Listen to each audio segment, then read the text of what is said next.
ನಮಸ್ತೆ ವೀಕ್ಷಕರೇ, ನಮ್ಮ ಸೂರ್ಯೋದಯ ಕನ್ನಡ ಯೂಟ್ಯೂಬ್ ಚಾನೆಲ್ಗೆ ನಿಮಗೆಲ್ಲರಿಗೂ ಆತ್ಮೀಯ ಸ್ವಾಗತ. ಮೈಸೂರಿನ ಹೃದಯ ಭಾಗದಲ್ಲಿ ಪ್ರೆಸ್ಟೀಜ್ ಇಂಟರ್ನ್ಯಾಷನಲ್ ಸ್ಕೂಲ್ ಎದೆಯೆತ್ತಿ ನಿಂತಿತ್ತು.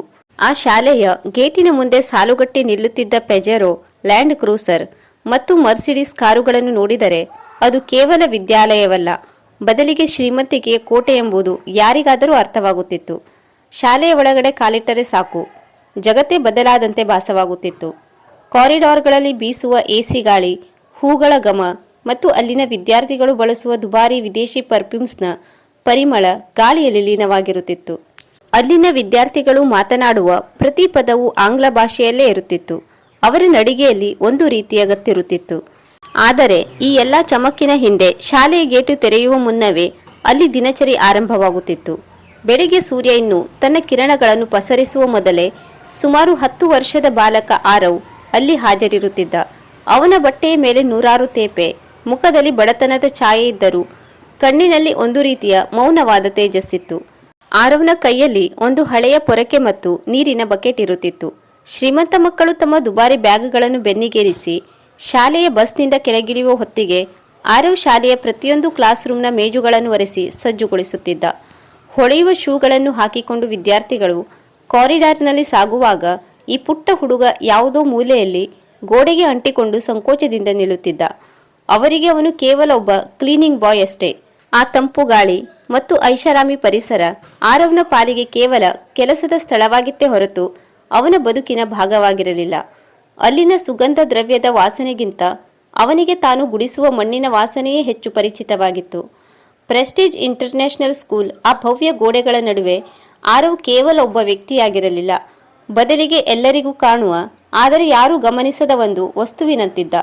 ಅವನು ಆ ಶಾಲೆಯ ಸಮವಸ್ತ್ರ ಧರಿಸಿ ಬೆನ್ನಿಗೆ ಬ್ಯಾಗು ಏರಿಸಿ ಪಾಠ ಕೇಳಲು ಬರುವ ವಿದ್ಯಾರ್ಥಿಯಲ್ಲ, ಬದಲಿಗೆ ಆ ವಿದ್ಯಾರ್ಥಿಗಳು ಮಾಡುವ ಗಲೀಜನ್ನು ಮುಕ್ತಗೊಳಿಸುವ ಕ್ಲೀನಿಂಗ್ ಬಾಯ್. ಅವನ ಮೈಮೇಲಿದ್ದ ಶರ್ಟ್ ಹರಿದು ಹೋಗಿತ್ತು, ಅದರ ಬಣ್ಣವೂ ಮಾಸಿತ್ತು. ಅಲ್ಲಿನ ಶ್ರೀಮಂತ ವಿದ್ಯಾರ್ಥಿಗಳ ಪಾಲಿಗೆ ಅದು ಕೇವಲ ಒಂದು ಹರಿದ ಬಟ್ಟೆ ಇರಬಹುದು, ಆದರೆ ಆರವ್ಗೆ ಅದು ಚಳಿಯಿಂದಲೂ ಮತ್ತು ಸಮಾಜದ ಕ್ರೂರ ನೋಟದಿಂದಲೂ ರಕ್ಷಿಸಿಕೊಳ್ಳಲು ಇದ್ದ ಏಕೈಕ ಕವಚ.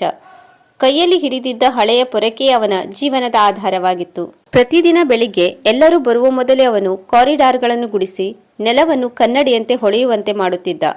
ಆದರೆ ಆಶ್ಚರ್ಯವೆಂದರೆ ಅವನು ಸ್ವಚ್ಛಗೊಳಿಸಿದ ಅದೇ ನೆಲದ ಮೇಲೆ ನಡೆಯುವವರು ಅವನನ್ನು ಕಸಕ್ಕಿಂತ ಕೀಳಾಗಿ ಕಾಣುತ್ತಿದ್ದರು. ಅವನ ಸಮವಯಸ್ಕ ವಿದ್ಯಾರ್ಥಿಗಳು, ಅಂದರೆ ಅವನಷ್ಟೇ ವಯಸ್ಸಿನ ಹುಡುಗ ಹುಡುಗಿಯರು ಅವನನ್ನು ನೋಡುವ ರೀತಿ ಅತ್ಯಂತ ಹೀನಾಯವಾಗಿತ್ತು. ಅವರು ಅವನ ಪಕ್ಕದಲ್ಲಿ ಸಾಗುವಾಗ ತಮ್ಮ ಮೂಗು ಮುಚ್ಚಿಕೊಳ್ಳುತ್ತಿದ್ದರು. ಯಾವುದೋ ಅಸ್ಪೃಶ್ಯ ಪ್ರಾಣಿಯನ್ನು ನೋಡಿದಂತೆ ಮುಖ ಸಿಂಡರಿಸುತ್ತಿದ್ದರು. ಅವರಿಗೆ ಆರವ್ ಒಬ್ಬ ಮನುಷ್ಯನಾಗಿ ಕಾಣುತ್ತಿರಲಿಲ್ಲ. ಅವನ ಹರಿದ ಬಟ್ಟೆ ಮತ್ತು ಕೈಲಿದ್ದ ಪೊರಕೆ ಅವನ ವ್ಯಕ್ತಿತ್ವವನ್ನು ಅವರ ಕಣ್ಣಿನಲ್ಲಿ ಶೂನ್ಯವಾಗಿಸಿತ್ತು. ಅವನು ಗುಡಿಸುವಾಗ ಯಾರಾದರೂ ವಿದ್ಯಾರ್ಥಿಗಳು ಬಂದರೆ ತಕ್ಷಣವೇ ಒಂದು ಬದಿಗೆ ಸರಿದು ತಲೆ ತಗ್ಗಿಸಿ ನಿಲ್ಲುತ್ತಿದ್ದ. ಅವನ ಕಣ್ಣುಗಳು ನೆಲದ ಕಡೆಗೆ ಇರುತ್ತಿದ್ದವು, ಏಕೆಂದರೆ ಅವರ ಕಣ್ಣಲ್ಲಿರುವ ತಿರಸ್ಕಾರವನ್ನು ಎದುರಿಸುವ ಶಕ್ತಿ ಆ ಪುಟ್ಟ ಬಾಲಕನಿಗಿರಲಿಲ್ಲ. ವಿದ್ಯಾರ್ಥಿಗಳು ತಮಾಷೆ ಮಾಡುತ್ತಾ ನಗುತ್ತಾ ಸಾಗುವಾಗ ಆರವ್ ಮಾತ್ರ ಮೌನವಾಗಿ ತನ್ನ ಕೆಲಸದಲ್ಲಿ ಮಗ್ನನಾಗಿರುತ್ತಿದ್ದ. ಅವನಿಗೆ ಹಸಿವಿಗಿಂತಲೂ ಹೆಚ್ಚಾಗಿ ಜನರ ಈ ನಿರ್ಲಕ್ಷ್ಯ ಮತ್ತು ಅವಹೇಳನಕಾರಿ ನೋಟಗಳು ಹೆಚ್ಚು ನೋವು ನೀಡುತ್ತಿದ್ದವು. ಆದರೂ ಆ ಮೌನದ ಹಿಂದೆಯೇ ಒಂದು ಅದ್ಭುತವಾದ ಕಲಿಕೆಯ ಹಂಬಲ ಮತ್ತು ಅಚಲವಾದ ತಾಳ್ಮೆ ಅಡಗಿತ್ತು. ಅಂದು ಶಾಲೆಯಲ್ಲಿ ಮಧ್ಯಾಹ್ನದ ವಿರಾಮದ ಸಮಯ. ಶಾಲೆಯ ಎಲ್ಲ ವಿದ್ಯಾರ್ಥಿಗಳು ನಗು ಹರಟೆಯಲ್ಲಿ ಮಗ್ನರಾಗಿದ್ದರು. ತರಗತಿಯ ಕೋಣೆಯೊಂದರಲ್ಲಿ ವಿದ್ಯಾರ್ಥಿಗಳು ಗುಂಪುಗೂಡಿ ದುಬಾರಿ ಬರ್ಗರ್ ಮತ್ತು ಪಿಜ್ಜಾಗಳನ್ನು ತಿನ್ನುತ್ತಿದ್ದರು. ಅದೇ ಸಮಯದಲ್ಲಿ ತರಗತಿಯ ಮೂಲೆಯಲ್ಲಿ ಬಿದ್ದಿದ್ದ ಕಸವನ್ನು ಗುಡಿಸಲು ಆರವ್ ಒಳಬಂದನು. ಅವನು ತನ್ನ ಕೆಲಸದಲ್ಲಿ ಮಗ್ನನಾಗಿದ್ದಾಗ ಅಲ್ಲಿ ಕುಳಿತಿದ್ದ ಒಬ್ಬ ಅಹಂಕಾರಿ ವಿದ್ಯಾರ್ಥಿಯ ಕೈಯಿಂದ ಬರ್ಗರ್ನಲ್ಲಿದ್ದ ಕೆಂಪು ಸಾಸ್ ಉದ್ದೇಶಪೂರ್ವಕವಾಗಿ ಅಥವಾ ಆಕಸ್ಮಿಕವಾಗಿ ನೆಲದ ಮೇಲೆ ಚೆಲ್ಲಿತು. ಆ ವಿದ್ಯಾರ್ಥಿ ತನ್ನ ತಪ್ಪನ್ನು ತಿದ್ದಿಕೊಳ್ಳುವ ಬದಲು ಪೊರಕೆ ಹಿಡಿದು ನಿಂತಿದ್ದ ಆರವ್ನನ್ನು ಕಂಡು ವಿಕೃತವಾಗಿ ನಗಲಾರಂಭಿಸಿದನು. ಇಡೀ ತರಗತಿಯೇ ಅವನ ಕಡೆಗೆ ತಿರುಗಿತು. ಆ ವಿದ್ಯಾರ್ಥಿ ಅತ್ಯಂತ ತುಚ್ಛ ದನಿಯಲ್ಲಿ ಆರ್ಡರ್ ಮಾಡಿದಂತೆ ಹೇಳಿದನು, "ಏ ಡರ್ಟಿ ಬಾಯ್, ಮೊದಲು ಇದನ್ನು ಸ್ವಚ್ಛ ಮಾಡು. ನೀನು ನೋಡಲು ಕಸದ ತೊಟ್ಟಿಯಂತೆ ಕಾಣುತ್ತೀಯ ಮತ್ತು ನಿನ್ನಿಂದ ಅದೇ ವಾಸನೆ ಬರುತ್ತಿದೆ."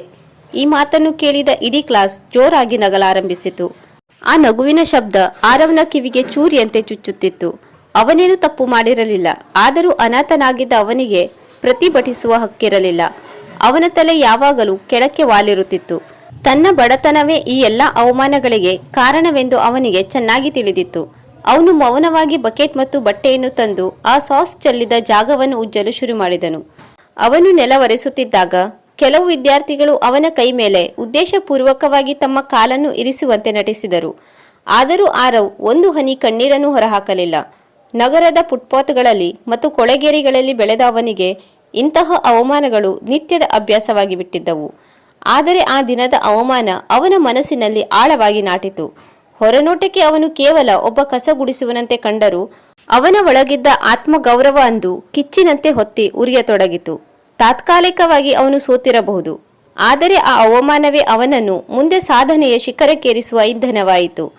ಪ್ರತಿಷ್ಠಿತ ಶಾಲೆಯ ಕಾರಿಡಾರ್ಗಳಲ್ಲಿ ಕಸ ಗುಡಿಸುವಾಗ ಆರವ್ ಕೇವಲ ನೆಲದ ಕಡೆ ನೋಡುತ್ತಿರಲಿಲ್ಲ. ಅವನ ಕಿವಿಗಳು ಯಾವಾಗಲೂ ತರಗತಿಯ ಒಳಗಿನಿಂದ ಕೇಳಿಬರುವ ಶಿಕ್ಷಕರ ದನಿಯತ್ತ ಇರುತ್ತಿದ್ದವು. ಶಿಕ್ಷಕರು ಪಾಠ ಮಾಡುವಾಗ, ಹೊಸ ಇಂಗ್ಲಿಷ್ ಪದಗಳನ್ನು ಉಚ್ಚರಿಸುವಾಗ ಆರವ್ ಮಂತ್ರಮುಗ್ಧನಾಗಿ ಕೇಳಿಸಿಕೊಳ್ಳುತ್ತಿದ್ದ. ಅವನಿಗೆ ಆ ಭಾಷೆ ಒಂದು ಸುಂದರ ಸಂಗೀತದಂತೆ ಕೇಳಿಸುತ್ತಿತ್ತು. ವಿದ್ಯಾರ್ಥಿಗಳು ಪರಸ್ಪರ ಇಂಗ್ಲಿಷ್ನಲ್ಲಿ ಮಾತನಾಡುವುದನ್ನು ಕಂಡಾಗ ತಾನು ಒಂದು ದಿನ ಹೀಗೆ ಮಾತನಾಡಬಲ್ಲೆನೆ ಎಂಬ ಆಸೆ ಅವನ ಕಣ್ಣುಗಳಲ್ಲಿ ಮಿನುಗುತ್ತಿತ್ತು.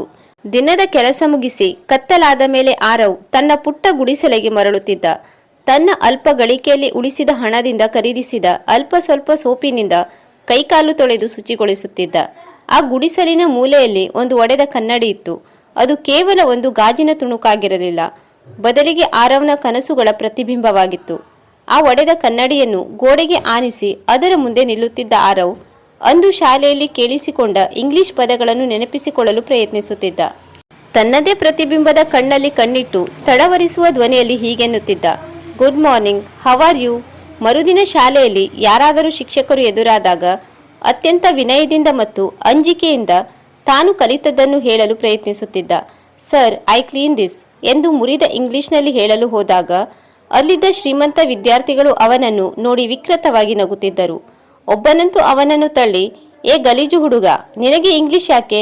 ಹೋಗಿ ಮೊದಲು ಟಾಯ್ಲೆಟ್ ಕ್ಲೀನ್ ಮಾಡು ಎಂದು ಹೀಯಾಳಿಸುತ್ತಿದ್ದ. ಆಗ ಆರವ್ನ ಕನಸುಗಳು ಅವನು ಗುಡಿಸುವ ಧೂಳಿನಲ್ಲಿ ಬೆರೆತು ಹೋದಂತೆ ಭಾಸವಾಗುತ್ತಿತ್ತು. ಆದರೆ ಅವನು ಧೃತಿಗೆಡಲಿಲ್ಲ. ರಾತ್ರಿ ಮತ್ತೆ ಅದೇ ಒಡೆದ ಕನ್ನಡಿಯ ಮುಂದೆ ನಿಂತು ತನ್ನ ವ್ಯಕ್ತಿತ್ವವನ್ನು ತಿದ್ದಿಕೊಳ್ಳುತ್ತಿದ್ದ. ಆ ಕನ್ನಡಿ ಒಡೆದಿರಬಹುದು, ಆದರೆ ಅದರಲ್ಲಿ ಕಾಣುತ್ತಿದ್ದ ಅವನ ಆಸೆಗಳು ಮಾತ್ರ ಸ್ಪಷ್ಟವಾಗಿದ್ದವು. ಜಗತ್ತು ಅವನನ್ನು ಕಸ ಗುಡಿಸುವವನೆಂದು ಕರೆದರೆ ಆ ಕನ್ನಡಿಯ ಮುಂದೆ ಅವನು ತನ್ನನ್ನು ತಾನು ಒಬ್ಬ ವಿದ್ಯಾರ್ಥಿ ಎಂದು ಕರೆಯುತ್ತಿದ್ದ. ಶಾಲೆಯಲ್ಲಿ ಅತ್ಯಂತ ಮಹತ್ವದ ದಿನ ಹತ್ತಿರವಾಗುತ್ತಿತ್ತು.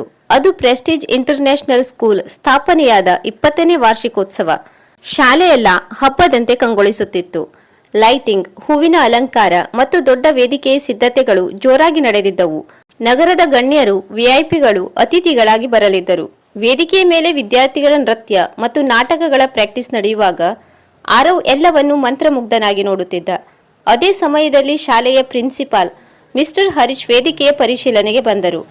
ಅವರು ಅತ್ಯಂತ ಗಂಭೀರ ಮತ್ತು ಬುದ್ಧಿವಂತ ವ್ಯಕ್ತಿಯಾಗಿದ್ದರು. ಎಲ್ಲ ಸಾಂಸ್ಕೃತಿಕ ಕಾರ್ಯಕ್ರಮಗಳನ್ನು ನೋಡಿದ ನಂತರ ಅವರು ಮೈಕ್ ಹಿಡಿದು ಒಂದು ಅನಿರೀಕ್ಷಿತ ಘೋಷಣೆ ಮಾಡಿದರು. ಎಲ್ಲರೂ ಪ್ರಶಂಸೆ ಮಾಡುತ್ತಾರೆಂದು ಭಾವಿಸಿದ್ದರು. ಆದರೆ ಪ್ರಿನ್ಸಿಪಾಲ್ ಹೇಳಿದ್ದೇ ಬೇರೆ. ನಮ್ಮ ಈ 20ನೇ ವರ್ಷಾಚರಣೆಯಲ್ಲಿ ಒಂದು ವಿಶೇಷ ಸ್ಪರ್ಧೆ ಇರಲಿ ಎಂದು ಬಯಸುತ್ತೇನೆ. ಯಾರಾದರೂ ಒಬ್ಬರು ವೇದಿಕೆಯ ಮೇಲೆ ನಿಂತು ಸತತ 5 ನಿಮಿಷಗಳ ಕಾಲ ಒಂದೇ ಒಂದು ಇಂಗ್ಲಿಷ್ ಪದ ಕೂಡ ಬಳಸದೆ ಶುದ್ಧ ಕನ್ನಡದಲ್ಲಿ ಮಾತನಾಡಬೇಕು. ಕೇವಲ ಅಚ್ಚ ಕನ್ನಡ ಮಾತ್ರ ಬಳಕೆಯಲ್ಲಿರಬೇಕು. ಇಡೀ ಸಭಾಂಗಣದಲ್ಲಿ ಸ್ಮಶಾನ ಮೌನ ಆವರಿಸಿತು. ಇಂಗ್ಲಿಷ್ನಲ್ಲಿ ಮಾತನಾಡುವುದೇ ಶ್ರೇಷ್ಠ ಎಂದು ನಂಬಿದ್ದ ಆ ಶಾಲೆಯ ಟಾಪರ್ ವಿದ್ಯಾರ್ಥಿಗಳು ಒಬ್ಬರ ಮುಖ ಒಬ್ಬರು ನೋಡಿಕೊಂಡರು. ಕನ್ನಡ ಶಿಕ್ಷಕರು ಶಾಲೆಯ ಮೊದಲ ರ್ಯಾಂಕ್ ವಿದ್ಯಾರ್ಥಿ ಅರ್ಜುನ್ನನ್ನು ವೇದಿಕೆಗೆ ಕರೆದರು. ಅರ್ಜುನ್ ವೇದಿಕೆಯೇರಿ ಮಾತು ಶುರು ಮಾಡಿದ. ನನ್ನ ಶಾಲೆ ತುಂಬಾ ಬ್ಯೂಟಿಫುಲ್ ಆಗಿದೆ. ನಾನು ತುಂಬಾ ಎಂಜಾಯ್ ಮಾಡ್ತಾ ಸ್ಟಡಿ ಮಾಡ್ತೀನಿ. ತಕ್ಷಣ ಪ್ರಿನ್ಸಿಪಾಲ್ ತಡೆದರು. ಒಂದು ಇಂಗ್ಲಿಷ್ ಪದ ಬೇಡ ಅಂದಿದ್ದೆ ಎಂದು ಗದರಿಸಿದರು. ಅರ್ಜುನ್ ಬೆವತ್ತು ಹೋದನು. ಅವನ ಪ್ರತಿ ವಾಕ್ಯದಲ್ಲಿ ಎಂಜಾಯ್, ಬಟ್, ಆಕ್ಚುಯಲಿ, ಸೋ ಎಂಬ ಪದಗಳು ಅರಿವಿಲ್ಲದೆಯೇ ನುಸುಳುತ್ತಿದ್ದವು. ಶಾಲೆಯ ಒಬ್ಬನೇ ಒಬ್ಬ ವಿದ್ಯಾರ್ಥಿಗೂ ತನ್ನ ಮಾತೃಭಾಷೆಯಲ್ಲಿ 5 ನಿಮಿಷ ನಿರರ್ಗಳವಾಗಿ ಮಾತನಾಡಲು ಸಾಧ್ಯವಾಗಲಿಲ್ಲ. ಪ್ರಿನ್ಸಿಪಾಲ್ ತೀವ್ರ ಬೇಸರಗೊಂಡರು. 20 ವರ್ಷಗಳಿಂದ ನಾವು ಇಂಗ್ಲಿಷ್ ಕಲಿಸಿದ್ದೇವೆ, ಆದರೆ ಮಕ್ಕಳಿಗೆ ತಮ್ಮ ಮಾತೃಭಾಷೆಯಲ್ಲೇ ಮಾತನಾಡಲು ಬರದಿರುವುದು ನಮ್ಮ ಇಡೀ ಸ್ಕೂಲಿಗೆ ಅವಮಾನ ಎಂದು ಶಿಕ್ಷಕರ ಮುಂದೆ ಹತಾಶೆ ವ್ಯಕ್ತಪಡಿಸಿದರು. ಹೊರಗೆ ಮಳೆಯಾಗುತ್ತಿತ್ತು. ಕಾರಿಡಾರ್ ಗುಡಿಸುತ್ತಿದ್ದ ಆರವ್ ಕಿಟಕಿಯ ಬಳಿ ನಿಂತು ಇದೆಲ್ಲವನ್ನು ಕೇಳಿಸಿಕೊಳ್ಳುತ್ತಿದ್ದ. ಅವನ ಹೃದಯ ಜೋರಾಗಿ ಬಡಿದುಕೊಳ್ಳುತ್ತಿತ್ತು. ಅವನು ಶಾಲೆಗೆ ಹೋಗದಿದ್ದರೂ ದಾರಿಯಲ್ಲಿ ಸಿಗುತ್ತಿದ್ದ ಹಳೆಯ ಪತ್ರಿಕೆಗಳನ್ನು ಓದಿ ಭಾಷೆಯ ಮೇಲೆ ಹಿಡಿತ ಸಾಧಿಸಿದ್ದನು. ಅಂದು ಯಾರು ಊಹಿಸದ ಘಟನೆ ನಡೆಯಿತು. ಆರವ್ ಮೆಲ್ಲನೆ ಪ್ರಿನ್ಸಿಪಾಲ್ ಅವರ ಕೊಠಡಿಯ ಬಾಗಿಲು ತಟ್ಟಿದನು. ಅಲ್ಲಿ ಕುಳಿತಿದ್ದ ಶಿಕ್ಷಕರು, ಕಸ ಗುಡಿಸುವವನಿಗೆ ಇಲ್ಲಿ ಏನು ಕೆಲಸ, ಆಚೆ ಹೋಗು ಎಂದು ಗದರಿಸಿದರು. ಆದರೆ ಆರವ್ ನಡುಗುವ ಧ್ವನಿಯಲ್ಲಿ, ಸರ್, ನಾಳೆ ನಾನು ವೇದಿಕೆಯ ಮೇಲೆ ಮಾತನಾಡಬಹುದೇ ಎಂದು ಕೇಳಿದನು. ಎಲ್ಲರೂ ಜೋರಾಗಿ ನಗತೊಡಗಿದರು. ಆದರೆ ಪ್ರಿನ್ಸಿಪಾಲ್ ಅವರು ಆರವ್ನ ಕಣ್ಣನ್ನು ದಿಟ್ಟಿಸಿ ನೋಡಿದರು. ಅಲ್ಲಿ ಬಡತನವಿತ್ತು, ಆದರೆ ಸೋಲಪ್ಪದ ಒಂದು ಛಲವಿತ್ತು. ಪ್ರಿನ್ಸಿಪಾಲ್ ಅವರು ಉಳಿದ ಶಿಕ್ಷಕರಿಗೆ ಹೇಳಿದರು, ನಮ್ಮ ಶಾಲೆಯ ದೊಡ್ಡ ದೊಡ್ಡ ವಿದ್ಯಾರ್ಥಿಗಳೇ ವಿಫಲರಾಗಿದ್ದಾರೆ. ಈ ಹುಡುಗನಿಗೆ ಒಂದು ಅವಕಾಶ ನೀಡಿದರೆ ಕಳೆದುಕೊಳ್ಳುವುದೇನಿದೆ? ಬಹುಶಃ ಇವನು ನಮ್ಮ ಶಾಲೆಯ ಮರ್ಯಾದೆ ಉಳಿಸಬಹುದು ಅಥವಾ ಕಳೆಯಬಹುದು. ನಾನು ಈ ರಿಸ್ಕ್ ತೆಗೆದುಕೊಳ್ಳಲು ಸಿದ್ಧನಿದ್ದೇನೆ. ಆರವ್ಗೆ ಆ ಕ್ಷಣ ಸಿಕ್ಕಿದ್ದು ಕೇವಲ ಒಂದು ಅವಕಾಶವಲ್ಲ, ಅದು ಅವನ ಇಡೀ ಬದುಕನ್ನು ಬದಲಿಸುವ ಸಂಜೀವಿನಿಯಾಗಿತ್ತು. ಆ ರಾತ್ರಿ ಆರವ್ ತನ್ನ ಒಡೆದ ಕನ್ನಡಿಯ ಮುಂದೆ ನಿಂತು ಕೇವಲ ಭಾಷಣದ ತಯಾರಿ ನಡೆಸಲಿಲ್ಲ, ತನ್ನ ಅಸ್ತಿತ್ವದ ಹೋರಾಟಕ್ಕೆ ಸಜ್ಜಾದನು. ವಾರ್ಷಿಕೋತ್ಸವದ ಆ ಬೆಳಿಗ್ಗೆ ಶಾಲೆಯ ಆಡಿಟೋರಿಯಂ ಮಧುವಣಗಿತ್ತಿಯಂತೆ ಸಜ್ಜಾಗಿತ್ತು. ನಗರದ ಮೇಯರ್, ಪ್ರಸಿದ್ಧ ಪತ್ರಕರ್ತರು ಮತ್ತು ಶ್ರೀಮಂತ ಪೋಷಕರಿಂದ ಸಭಾಂಗಣ ತುಂಬಿ ತುಳುಕುತ್ತಿತ್ತು. ಕಾರ್ಯಕ್ರಮದ ಆರಂಭದಲ್ಲಿ ಅದ್ಭುತ ನೃತ್ಯ ಮತ್ತು ಇಂಗ್ಲಿಷ್ ಭಾಷಣಗಳು ನಡೆದವು. ನಂತರ ಪ್ರಿನ್ಸಿಪಲ್ ವೇದಿಕೆಗೆ ಬಂದು ಗಂಭೀರ ದನಿಯಲ್ಲಿ ಘೋಷಿಸಿದರು, ನಮ್ಮ ಸಂಸ್ಕೃತಿಯ ಬೇರುಗಳನ್ನು ನೆನಪಿಸಲು ಇಂದು ಒಬ್ಬ ವಿಶೇಷ ವ್ಯಕ್ತಿ ನಿಮ್ಮ ಮುಂದೆ ಮಾತನಾಡಲಿದ್ದಾನೆ. ವೇದಿಕೆ ಮೆಟ್ಟಿಲುಗಳನ್ನು ಹತ್ತಲು ಶುರು ಮಾಡಿದಾಗ ಆರವ್ನ ಕಾಲುಗಳು ನಡುಗುತ್ತಿದ್ದವು. ಅವನು ಹೊಸ ಬಿಳಿ ಶರ್ಟ್ ಮತ್ತು ನೀಲಿ ಪ್ಯಾಂಟ್ ಧರಿಸಿದ್ದರೂ ಅವನ ಕೈಗಳು ಮಾತ್ರ ಅಸಂಖ್ಯಾತ ನೆಲಗಳನ್ನು ಗುಡಿಸಿ ಹೊರಟಾಗಿದ್ದವು. ಅವನು ಮೈಕ್ರೋಫೋನ್ ಮುಂದೆ ನಿಲ್ಲುತ್ತಿದ್ದಂತೆಯೇ ಹಿಂದಿನ ಸಾಲಿನಿಂದ ವಿದ್ಯಾರ್ಥಿಯೊಬ್ಬ ಕೂಗಿದ, ಅರೆ, ಇದು ಆ ಕಸಗುಡಿಸುವ ಆರವ್, ಹೇ ಕ್ಲೀನಿಂಗ್ ಬಾಯ್. ಇಡೀ ಸಭಾಂಗಣದಲ್ಲಿ ಅಪಹಾಸ್ಯದ ನಗು ಮೊಳಗಿತು. ಪೋಷಕರು, ಇಂತಹ ಹುಡುಗನಿಂದ ನಾವು ಭಾಷಣ ಕೇಳಬೇಕೆ ಎಂದು ಪಿಸುಗುಟ್ಟಿದರು. ಆರವ್ ಒಂದು ಕ್ಷಣ ಕಣ್ಣು ಮುಚ್ಚಿದ. ಅವನಿಗೆ ಆ ಒಡೆದ ಕನ್ನಡಿ, ಹಸಿವಿನ ರಾತ್ರಿಗಳು ಮತ್ತು ಮೈ ಮೇಲೆ ಚೆಲ್ಲಿದ ಸಾಸ್ ನೆನಪಾಯಿತು. ಅವನು ಕಣ್ಣು ತೆರೆದಾಗ ಅವನಲ್ಲಿದ್ದ ಭಯ ಮಾಯವಾಗಿ ಒಂದು ವಿಚಿತ್ರ ಮಿಂಚು ಮೂಡಿತು. ಅವನು ಮಾತನಾಡಲು ಆರಂಭಿಸಿದ, ಶುಭೋದಯ. ಇಂದು ನಾನು ಇಲ್ಲಿ ಯಾವುದೇ ಇಂಗ್ಲಿಷ್ ಪದಗಳನ್ನು ಬಳಸಲು ಬಂದಿಲ್ಲ. ನಾನು ಬಂದಿರುವುದು ನಮಗೆ ಜನ್ಮ ನೀಡಿದ ಈ ಮಣ್ಣಿನ ಸುಗಂಧವನ್ನು ಹಂಚಲು. ನೀವು ದುಬಾರಿ ಬಟ್ಟೆ ತೊಟ್ಟು ಇಲ್ಲಿ ಕುಳಿತಿದ್ದೀರಿ, ಆದರೆ ಕೊನೆಯ ಬಾರಿ ನಿಮ್ಮ ತಾಯಿಯೊಂದಿಗೆ ಆಂಗ್ಲ ಪದಗಳ ಕಲಬೆರಕೆ ಇಲ್ಲದೆ ಯಾವಾಗ ಮಾತನಾಡಿದ್ದೀರಿ ಎಂದು ನೆನಪಿದೆಯೇ? ಅವನ ದನಿ ಗುಡುಗಿನಂತೆ ಸಭಾಂಗಣದಲ್ಲಿ ಪ್ರತಿಧ್ವನಿಸಿತು. ಅವನ ಶುದ್ಧ ಕನ್ನಡ ಮಾತುಗಳಲ್ಲಿದ್ದ ಪ್ರಖರತೆ ಕಂಡು ಎಲ್ಲರೂ ಶಿಲೆಯಂತಾದರು. ಭಾಷೆಯ ಇತಿಹಾಸ, ಸಂಸ್ಕೃತಿ ಮತ್ತು ಬಡತನದ ನೋವನ್ನು ಅವನು ಪದಗಳಲ್ಲಿ ಪೋಣಿಸಿದ ರೀತಿ ಅದ್ಭುತವಾಗಿತ್ತು. ಅಷ್ಟಕ್ಕೆ ನಿಲ್ಲಿಸದ ಅವನು ಭಾಷಣದ ಕೊನೆಯಲ್ಲಿ ಎಲ್ಲರೂ ದಂಗಾಗುವಂತೆ ನಿರರ್ಗಳವಾದ ಬ್ರಿಟಿಷ್ ಇಂಗ್ಲಿಷ್ನಲ್ಲಿ ಮಾತನಾಡಲು ಶುರು ಮಾಡಿದ. ಜ್ಞಾನ ಎಂಬುದು ಭಾಷೆಯಲ್ಲಿದೆ ಎಂದು ನೀವು ಭಾವಿಸಿದರೆ, ಆ ಜ್ಞಾನ ನಿಮ್ಮನ್ನು ಮನುಷ್ಯರನ್ನಾಗಿ ಮಾಡದಿದ್ದರೆ ಅದಕ್ಕೆ ಬೆಲೆ ಇಲ್ಲ. ಒಬ್ಬ ಕಸ ಗುಡಿಸುವ ಹುಡುಗ ಇಷ್ಟೊಂದು ಅದ್ಭುತವಾಗಿ 2 ಭಾಷೆಗಳಲ್ಲಿ ಪಾಂಡಿತ್ಯ ಮೆರೆದದ್ದನ್ನು ಕಂಡು ಮೇಯರ್ ಎದ್ದು ನಿಂತು ಚಪ್ಪಾಳೆ ತಟ್ಟಿದರು. ಇಡೀ ಸಭಾಂಗಣ 5 ನಿಮಿಷಗಳ ಕಾಲ ಎದ್ದು ನಿಂತು ಗೌರವ ಸಲ್ಲಿಸಿತು. ಹಿಂದೆ ಅವನನ್ನು ಗೇಲಿ ಮಾಡಿದ್ದ ಅರ್ಜುನ್ನಂಥ ವಿದ್ಯಾರ್ಥಿಗಳು ನಾಚಿಕೆಯಿಂದ ತಲೆ ತಗ್ಗಿಸಿದರು. ಪ್ರಿನ್ಸಿಪಾಲ್ ವೇದಿಕೆಗೆ ಬಂದು ಆರವ್ನನ್ನು ಆಲಂಗಿಸಿಕೊಂಡರು. ಇಂದಿನಿಂದ ಆರವ್ ಈ ಶಾಲೆಯ ನೌಕರನಲ್ಲ, ಈ ಶಾಲೆಯ ಅತ್ಯಂತ ಗೌರವಾನ್ವಿತ ವಿದ್ಯಾರ್ಥಿ. ಅವನ ಓದು, ಊಟ ಮತ್ತು ವಸತಿಯ ಸಂಪೂರ್ಣ ಜವಾಬ್ದಾರಿ ಇಂದಿನಿಂದ ಈ ಶಾಲೆಯದ್ದು ಎಂದು ಘೋಷಿಸಿದಾಗ ಆರವ್ನ ಕಣ್ಣಲ್ಲಿ ಆನಂದ ಬಾಷ್ಪ ಸುರಿಯಿತು. 15 ವರ್ಷದ ನಂತರ ಅದೇ ಶಾಲೆಯ ಗೋಡೆಯ ಮೇಲೆ ಈಗ ಆರವ್ನ ಭಾವಚಿತ್ರವಿತ್ತು. ನಮ್ಮ ಹೆಮ್ಮೆ ಆರವ್ ಎಂಬ ಬರಹವಿದೆ. ಅಂದು ನೆಲ ಒರೆಸುತ್ತಿದ್ದ ಅದೇ ಕೈಗಳು ಇಂದು ವಿಶ್ವದ ಬೃಹತ್ ಸಾಫ್ಟ್ವೇರ್ ಕಂಪನಿಯ ಸಿಇಒ ಆಗಿ ಕೋಟ್ಯಾಂತರ ರೂಪಾಯಿಯ ಒಪ್ಪಂದಗಳಿಗೆ ಸಹಿ ಹಾಕುತ್ತಿವೆ. ಅಮೆರಿಕದ ನ್ಯೂಯಾರ್ಕ್ನಲ್ಲಿ ಕುಳಿತಿದ್ದರೂ ಆರವ್ ತನ್ನ ಬೇರುಗಳನ್ನು ಮರೆಯಲಿಲ್ಲ. ಶಾಲೆಯ 35ನೇ ವರ್ಷಾಚರಣೆಗೆ ಮುಖ್ಯ ಅತಿಥಿಯಾಗಿ ಬಂದ ಆರವ್ ತನ್ನ ಕಂಪನಿಯ ವತಿಯಿಂದ ಶಾಲೆಯ ಎಲ್ಲ ಬಡ ಕಾರ್ಮಿಕರ ಮಕ್ಕಳ ಶಿಕ್ಷಣದ ಜವಾಬ್ದಾರಿಯನ್ನು ವಹಿಸಿಕೊಂಡನು. ಆರವ್ ಇಂದಿಗೂ ತನ್ನ ಐಷಾರಾಮಿ ಕಚೇರಿಯಲ್ಲಿ ಅಂದಿನ ಹಳೆಯ ಪೊರಕೆಯನ್ನು ಫ್ರೇಮ್ ಮಾಡಿ ಇಟ್ಟುಕೊಂಡಿದ್ದಾನೆ. ಕನಸುಗಳು ದೊಡ್ಡದಾಗಿದ್ದರೆ ಮತ್ತು ಪರಿಶ್ರಮ ಪ್ರಾಮಾಣಿಕವಾಗಿದ್ದರೆ ಒಡೆದ ಕನ್ನಡಿಯಲ್ಲಿಯೂ ಸುಂದರವಾದ ಭವಿಷ್ಯವನ್ನು ಕಾಣಬಹುದು ಎಂದು ಅದು ಅವನಿಗೆ ನೆನಪಿಸುತ್ತದೆ. ಈ ಕತೆ ನಿಮಗೆ ಇಷ್ಟವಾಯಿತೆ? ನಿಮ್ಮ ಅನಿಸಿಕೆ ಅಭಿಪ್ರಾಯಗಳನ್ನು ಕಮೆಂಟ್ ಮೂಲಕ ತಿಳಿಸಿ. ಹಾಗೆಯೇ ನಮ್ಮ ಸೂರ್ಯೋದಯ ಕನ್ನಡ ಯೂಟ್ಯೂಬ್ ಚಾನೆಲ್ ಅನ್ನು ಸಬ್ಸ್ಕ್ರೈಬ್, ಲೈಕ್ ಮತ್ತು ಶೇರ್ ಮಾಡುವುದನ್ನು ಮರೆಯದಿರಿ.